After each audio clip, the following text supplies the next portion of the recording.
The year was 1945, and the final echoes of war trembled across the cold spring air of a small American-run prisoner of war camp on the outskirts of France. Dawn crept slowly over rows of weather-beaten tents, brushing the muddy ground with a faint silver glow. The world was still holding its breath, caught between the fading thunder of a global conflict and the fragile hope that humanity had somehow survived its darkest hours. Inside the camp, German women, exhausted, frightened, and hollow from months of fear and displacement, stood silently in line, wrapped in thin coats that barely held off the morning chill. Their eyes carried the heaviness of lost homes, lost families, lost certainty. Some gripped each other's hands just to steady themselves. Others stared at the ground, unsure of what another day as a prisoner might bring. But today something was different. From the small wooden mess hall, a warm glow spilled out into the frosted air.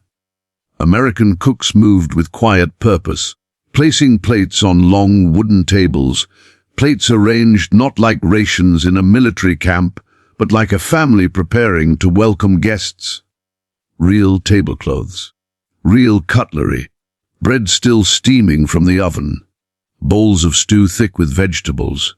It looked nothing like war. It looked like home. The scent drifted across the yard, stopping the women in their tracks. It wasn't the smell of survival. They knew that scent too well. This was the smell of comfort, of normalcy, of a life many feared they would never feel again.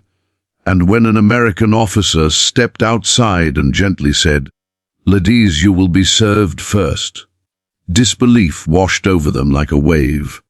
A single phrase hung in the air. A warm table in a cold world, glowing like a small miracle inside a landscape shaped by war. The women didn't move at first. It was as though the words spoken by the American officer needed time to travel through the cold morning air, slip past the bruised memories carried in their minds, and settle somewhere deep enough inside to feel real. Many of them had become conditioned to expect harsh orders, long waits, or the dull sameness of military rations dropped into tin bowls without a glance. For months, they had learned to step back, lower their eyes, and blend into the background of captivity. Kindness, especially toward enemy prisoners, was something they rarely saw and hardly dared to hope for. So when the Americans opened the mess hall doors and motioned for the German women to enter before anyone else, the entire moment felt foreign, like stepping into a world where the rules of war had been quietly rewritten. Slowly the line began to move, though hesitation clung to every step. The first few women exchanged uncertain glances, each silently asking the other whether it was acceptable to walk forward, whether this gesture was truly meant for them. The ground beneath their worn boots squished softly with the moisture of last night's drizzle, and the early sunlight glittered faintly on the puddles scattered across the yard.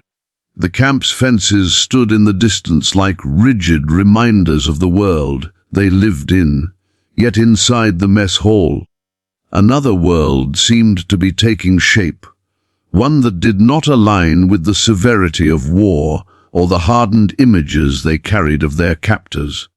As they approached the entrance, the warmth spilling out from inside met them like a gentle embrace. A wave of heat brushed their frozen faces, carrying with it the unmistakable smells of bread, stew, and brewed coffee, scents that reached deep into memories of kitchens back home, kitchens they might never see again. For a moment, their bodies reacted before their minds could process anything. Shoulders loosened, breaths deepened, and a flicker of life returned to eyes dulled by exhaustion. The smell alone was enough to soften them. Yet it also hurt. It reminded them of everything they'd left behind. Inside, American soldiers stood behind the tables, not with stern expressions or clipped orders, but with a quiet attentiveness. Some were young, barely old enough to shave, while others carried the hardened look of men who had seen too much war. Yet on this morning, all of them wore something unfamiliar gentleness.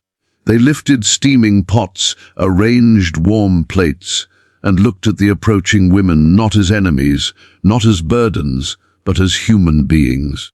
The floor creaked beneath the women's steps as they entered, their bodies still stiff with disbelief. Their eyes moved cautiously from table to table, taking in the strange sight. Snow, white tablecloths covered the wooden planks, smoothing the rugged military environment with something that resembled care. The cutlery was lined neatly, not tossed.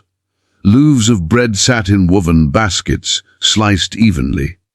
Pitchers of clean water glimmered in the warm light. Even the bowls of stew seemed unreal, filled generously, not rationed with the tight, fisted precision of wartime scarcity.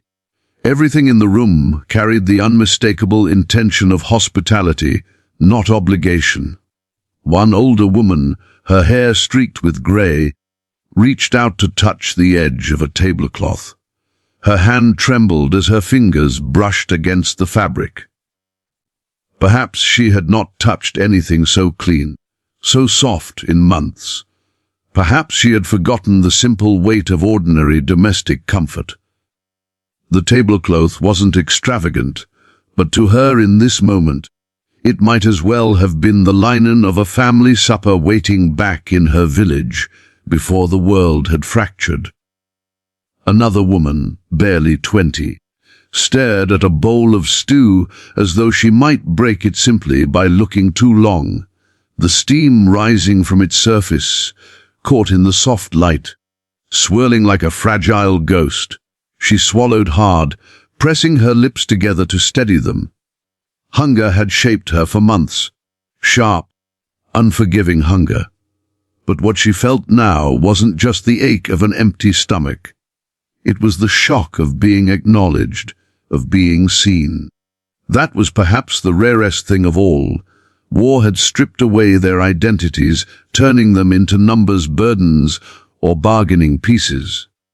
But here, in this wooden hall on an ordinary morning, something human reached out to them, asking nothing in return. An American cook, a tall man with sleeves rolled up and a deep scar across one arm, stepped forward with a plate. His voice was steady but warm. "Ma'am," he said gently, placing the plate into the older woman's hands, "this is for you." She flinched at the first word. She wasn't used to terms of respect directed at her. Not anymore. She could barely lift her gaze, yet when she finally did, the cook offered a small, reassuring smile. It wasn't grand or dramatic. It was simple, genuine, and that was enough to break her. Tears filled her eyes, but she blinked rapidly, embarrassed to let them fall. She wasn't crying from sadness or fear. She was crying because goodness, after so much cruelty, felt unbearable. The younger woman behind her struggled as well. When an American soldier set a cup of warm coffee in front of her, she instinctively recoiled, half expecting the moment to unravel into a reprimand or a cold gesture that would shatter her fragile hope. But nothing harsh came. Only a quiet nod, as if to say, "You're safe right now. Just for this moment, you're safe." The women moved further down the line, and soon the sound of spoons clinking gently against bowls filled the hall. It was faint, subtle, but oddly grounding, like the sound of home echoing inside a place designed for confinement. The women sat cautiously at the tables, their bodies held rigid at first, uncertain how to behave. They weren't used to being served. They weren't used to being treated with respect. They weren't used to warmth, so they moved slowly, carefully, as if afraid this kindness might vanish if they touched it too quickly. Some stared at their plates for long moments before taking a single bite. Others brought the food to their mouths immediately, but even then, the movement was hesitant, apologetic, as though they feared someone would snatch the meal away and remind them of their place. Yet no one did. The American guards stood nearby, their postures relaxed, offering an occasional nod of reassurance. They weren't watching over prisoners at this moment. They were witnessing something far quieter, far more profound, the rediscovery of dignity. A few women whispered to each other in low voices, their German soft and filled with disbelief. They weren't discussing escape, or strategy, or fear. They were whispering about the taste of the bread, the warmth of the stew, the way the Americans had looked at them without disdain. These were conversations they had not had in a long time, conversations that reminded them they were more than prisoners. They were still human, still deserving of compassion even in the ruins of war. One woman, who had spent weeks barely uttering a sound, broke into sobs the moment she tasted the coffee. Her friend beside her placed an arm around her shoulders, trying to soothe her. But the tears weren't out of weakness. They were the release of a weight she had carried, quietly, painfully, for far too long. A weight built from fear, uncertainty, hunger, grief, and the constant need to stay silent. The warmth of the coffee in her hands, the simple kindness of being served first, it was too much for her heart to absorb without breaking.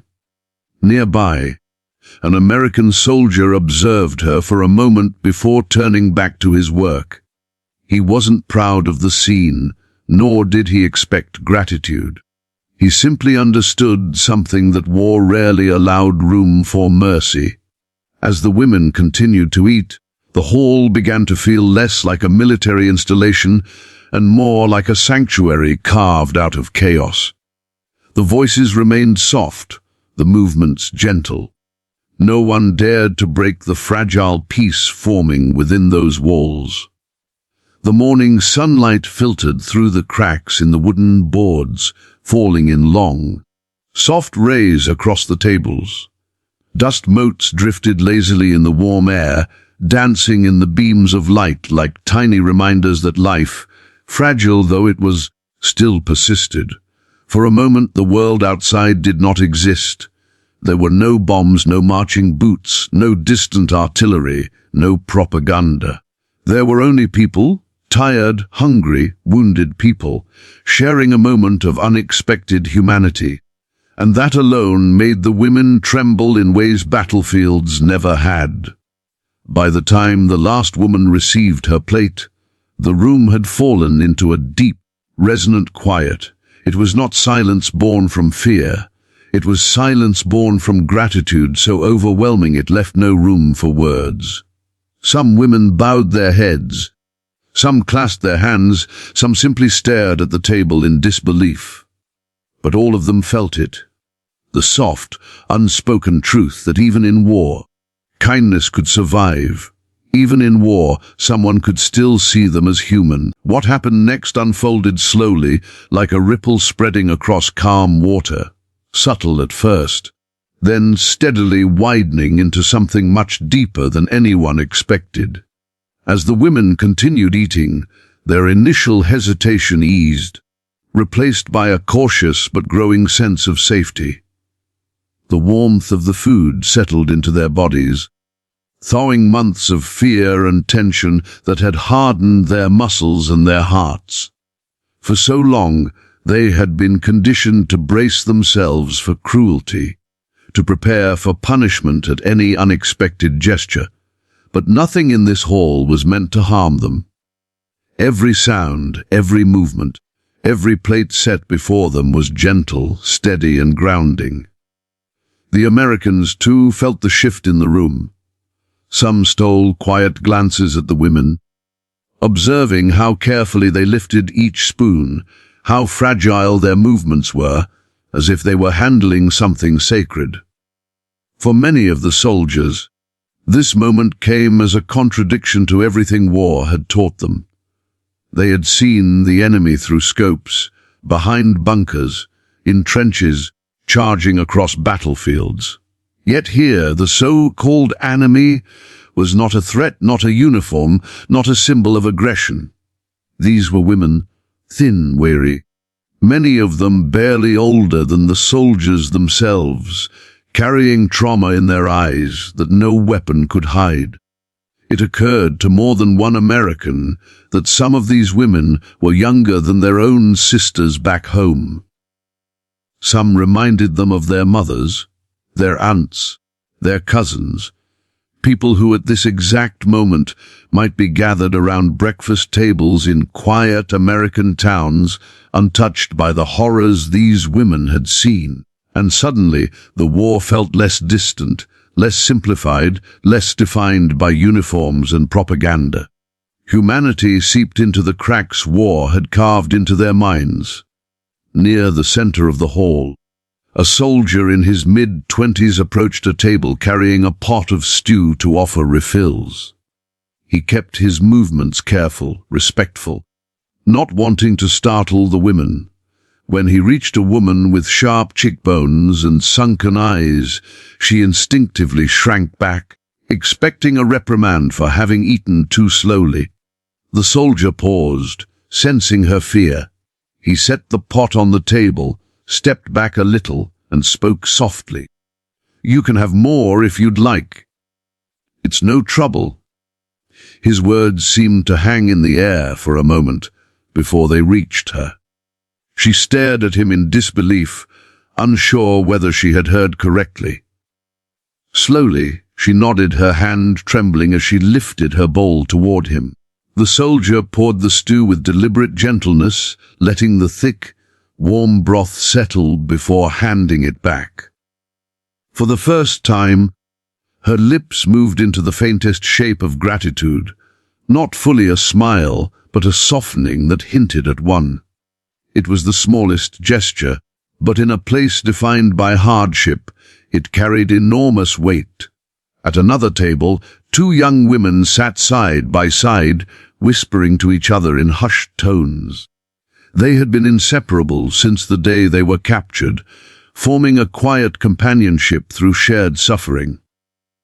Now, as they watched the Americans interact with the prisoners, a mixture of confusion and relief washed over them.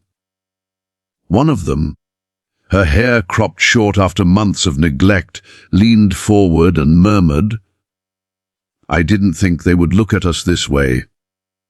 Her friend nodded, swallowing hard. "I didn't think anyone would look at us as people again." Her voice cracked on the final word, revealing the raw vulnerability buried beneath her calm expression. An older American sergeant overheard the whisper and paused. He didn't understand German, but he recognized the tone, the tremble, the emotion. Without saying a word, he slid a basket of bread closer to them, then stepped away quietly so they wouldn't feel watched. His gesture wasn't born of pity. It came from a deep instinct to give comfort, something he had rarely been able to do amidst the chaos of war. Moments like these reminded him that even after destruction, the world still had room for gentleness. The atmosphere continued to shift as the minutes passed. The room felt fuller, livelier in the softest of ways. The women began to sit more comfortably, their shoulders dropping, their breathing steadier. For many, this was the first time in months they weren't bracing for an order, a blow, or a humiliation. Gradually, they began to talk. First in whispers, then in quiet murmurs. They spoke of home, of families, of memories half faded by trauma. They described the taste of the bread, the warmth of the stew, the softness of the tablecloths. For a moment, they almost sounded like ordinary women sitting in a cafe or a family dining room, not like prisoners surrounded by barbed wire. Every sound in the hall carried emotional weight. The soft clinking of spoons against ceramic plates became a kind of music, gentle and rhythmic. The low murmur of voices wove through the air like threads of healing. Even the footsteps of soldiers carried a calmer tone, measured and unthreatening, breaking none of the fragile peace that had enveloped the room. One American soldier, barely 19, watched everything unfold with a swelling ache in his chest. He had enlisted young, driven by patriotic zeal and stories of heroism, only to discover war's brutal reality. He had seen men die, had watched towns burn, had seen civilians flee with terror etched into their faces. But this moment of simple kindness offered across enemy lines felt like the first time he had seen something light break through the darkness. He found himself thinking of his own little sister, who would be turning 8 soon. He imagined her in a foreign land, frightened and hungry. And then he imagined someone treating her with the same gentleness the German women were receiving now. His throat tightened. He understood, more deeply than ever, that compassion had the power to cross even the most violent divides. Meanwhile, a German woman at the far end of the hall broke into quiet sobs. She tried to hide her face behind her hands, ashamed of her tears. But the emotion was too heavy to contain. An American nurse, who had been organizing supplies nearby, noticed her trembling shoulders and approached silently. She didn't touch the woman. She knew such a gesture might frighten her. But she placed a clean handkerchief on the table beside her and stepped back. The German woman peeked through her fingers, saw the handkerchief, and reached for it with a shaking hand. She clutched the soft fabric like a lifeline, pressing it to her eyes. For the first time in months, she cried freely, not out of terror or despair, but out of relief so intense it seemed to carve her open from the inside. Other women began to cry as well, not loudly, not dramatically, but with soft, trembling sobs that filled the room like quiet rain. The Americans did not interrupt, did not rush them, did not order them to compose themselves. They simply let the moment unfold, understanding instinctively that this release was part of the healing the women desperately needed. In corners of the hall, women sat with their hands wrapped around cups of warm coffee or tea, soaking in the heat as though it were a balm. Some stared at the rising steam, entranced by its delicate movement. Others touched the smooth surfaces of the plates, marveling at their cleanliness. To outsiders, these gestures might have seemed insignificant, but to these prisoners, such mundane details were reminders of a life that once existed, a life filled with family, routine, laughter, and warmth, a life they feared they would never feel again. The Americans continued moving around the hall with quiet respect, careful not to intrude on the fragile emotional moments unfolding before them. Even those who had lost friends or brothers to the war found themselves unable to harden their hearts in this space. Kindness was not a betrayal of their losses. It was a step toward reclaiming their own humanity, which war had tried so relentlessly to strip away. As the morning went on, the hall settled into a profound stillness, not the silence of fear, but the silence of understanding. The women had eaten, they had cried. They had breathed more freely than they had in months, and now they simply existed in the warmth of the moment, letting their bodies remember what safety felt like, even if only temporarily. Humanity had returned to them in the form of a warm meal, a respectful gesture, a simple acknowledgement of their dignity. And that was enough to change everything. As the final moments of the meal unfolded, the atmosphere inside the mess hall shifted once more. But this time, not from uncertainty or hesitation. A soft, almost imperceptible calm had settled in, wrapping itself around the room like a warm blanket pulled over shivering shoulders. The German women sat quietly, their plates nearly empty now, their bodies tired, but somehow lighter. The Americans, watching from a respectful distance, sensed that something delicate had been restored inside these women, something war had relentlessly tried to crush. This was the moment where the emotional peak slowly turned into a quiet resolution, a deep internal shift that neither side could fully articulate. It wasn't about forgiveness. It wasn't about erasing the horrors of war or pretending that history had not carved scars into both nations. It was about the recognition that even amid destruction, humans could still choose compassion, could still ignite small sparks of dignity that refused to be extinguished. One of the older German women, her eyes wrinkled with age and months of fear, lifted her head and scanned the room. The tear tracks on her face had dried, leaving pale lines across her cheeks. She wasn't looking for a guard, nor was she looking for an escape.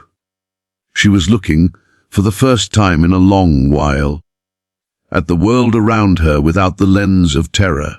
She saw the wooden beams overhead, the sunlight filtering through cracks in the walls, the American soldiers moving slowly and without aggression. She saw other women, her companions, no longer huddled in fear, but sitting upright, their hands wrapped around warm cups, their breathing steady. Something she had long abandoned began to stir deep inside her, the sense that life, fractured though it was, still held pockets of gentleness. Across the hall, a young German woman, perhaps no older than 18, held her bowl with both hands as if it were the most precious object she'd ever been given. She kept staring into it even though the meal was finished, her eyes glazed with something more than hunger. She was remembering something, maybe the smell of her mother's cooking, or the sound of laughter in a home that no longer stood, or the warmth of a kitchen she had been forced to flee. She pressed the bowl closer to her chest, her shoulders lifting gently as she inhaled the last traces of steam. For that moment, she wasn't a prisoner. She was simply a girl who missed her childhood. Near the doorway, the American officer who had first invited them inside stood observing the hall with a mixture of pride and solemnity. He wasn't a man easily moved.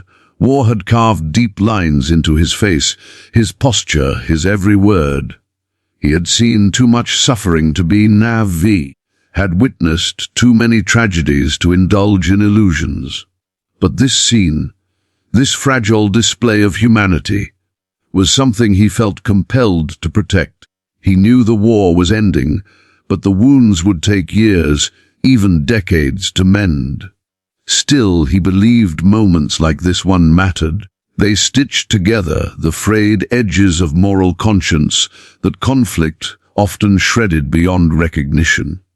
He watched as a woman rose slowly from her seat. Steadying herself with her hands on the table, she approached him with small, cautious steps. For a moment, he wasn't sure what she intended to do, but when she stopped in front of him, she lowered her head in a gesture that transcended language. It wasn't submission. It was gratitude. Deep, wordless gratitude. Her lips parted as though she wanted to speak, but no sound came out. Her voice had been buried too long beneath fear, hunger, and exhaustion. So she bowed again, letting her tears slip down one last time. The officer nodded, accepting her gesture with a soft expression. He didn't need her words. Her silence spoke more honestly than anything she could have said. One by one, other women began to rise as well. They didn't form a line. They didn't move with the rigidity of prisoners awaiting orders. Instead, they moved as free individuals, slowly, gently, holding on to the final moments of warmth before stepping back into the cold reality outside the mess hall walls. Some touched the backs of chairs, unwilling to leave the comfort they had just rediscovered. Others clutched leftover crumbs of bread, as if afraid the kindness might disappear the moment they crossed the threshold. As they approached the exit, the chill of the outdoor air seeped into the hall, crawling across the floor like a reminder that war still existed beyond this fragile sanctuary. The barbed wire, the watchtowers, the muddy pathways, the rigid schedules, they were all still waiting. But something inside the women had changed. Their fear, though not gone, had loosened. Their despair, though not erased, had softened. And their dignity, though battered, had begun to breathe again. The youngest woman paused at the door and turned back. Her gaze swept over the tables, the white cloths, the empty bowls, the soft light pooling across the wooden floor. She knew this moment was temporary, fleeting, fragile. But the memory of it would live inside her. Long after the camp, long after the war, it would live in a place untouched by conflict. A place in her heart that still believed in the possibility of kindness.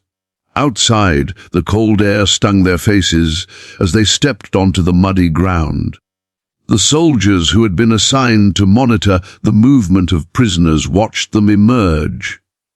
Women with slightly straighter backs, slightly steadier legs. They didn't need to know what happened inside the hall to understand that something had shifted. War stripped people down to their most fragile state. But sometimes, in rare moments like this, it also revealed the quiet strength that lay beneath. As the women moved back toward their barracks, a few of them glanced over their shoulders. They saw the Americans still inside the hall, clearing tables, wiping surfaces, collecting empty bowls. It looked so ordinary, so domestic, so profoundly human. They had expected their captors to be harsh, angry, vengeful. But instead, they had shown mercy, a small act, perhaps, but one powerful enough to alter the trajectory of these women's lives. Inside the mess hall, the officer finally exhaled. The room was nearly empty now, but it still held the echoes of soft crying, faint whispers, and the fragile rustling of weary hands lifting warm plates. He stood alone for a moment, allowing the silence to settle. He knew that history would remember battles, strategies, victories, and defeats. But scenes like this, quiet acts of compassion, would survive only in the hearts of those who lived them. Moments later, he noticed the handkerchief left behind on a corner of the table, the one his nurse had given to the crying prisoner. It lay folded, neatly placed, a gesture of respect returned.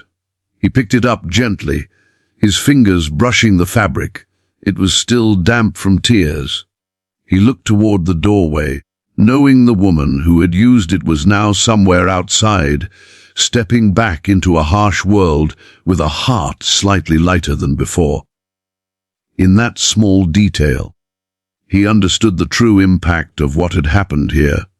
Compassion didn't end wars, but it planted seeds, seeds that could grow long after uniforms were hung and rifles buried. Seeds that reminded people that kindness was not weakness, but courage. And as the officer placed the handkerchief into his pocket, the morning sun rose a little higher, sending long beams of golden light spilling through the cracks in the wooden walls, illuminating the empty hall as if blessing the fragile humanity that had bloomed inside it.